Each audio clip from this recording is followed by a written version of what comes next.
Նաիրա Բաթանյան, Արցախից եմ տեղահանված, Ստեփանակերտ քաղաքից, ուրեմն 22 տարի ծառայել եմ Արցախի անպաշտպանության բանակում, գործավարի պաշտոնում եւ պետի ավագ օգնականի պաշտոններում, զինկոմիսարիատում, հետո զորամասի գործավար եմ եղել։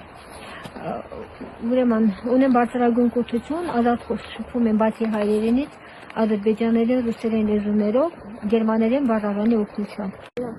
Տեղահանումից հետո արդեն ստիպված բնակվում եմ այստեղ, մի որոշ ժամանակ մնացել եմ Ջրվեժում, հետո տեղափոխվել եմ Հրազդան, քանի որ արդեն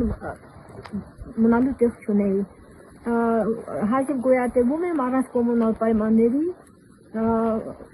հոսանք չկա, ջուր չկա եւ այլն, որոշ կոմունալ պայմաններով։ Ստիպված մնում եմ այստեղ, որովհետեւ տները շատ վարձույթ շատ թանկ են, հնարավորություն չկա մնալու։ Ունեմ Արցախյան պատերազմի հասցեական զավակ, որը վիրահատության անհապաղ վիրահատության կարիք ունի, ման եմ գալիս բուժնարկություններին բուժելու նպատակով։ Խնդրում եմ բարերարներին, ովքեր կարող են, գան տեսնեն, ինչ պայմաններում են բնակվում։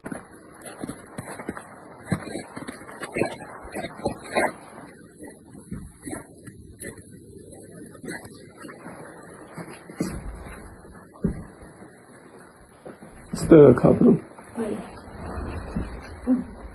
Անմարդկային պայմաններ։ Ստեղ Աջուրը գարաժի մեջ, զնհալը գարաժի մեջ, այս ավտոտնակի մեջ, դուրը չկա, դրան փոխարեն այս շորերը,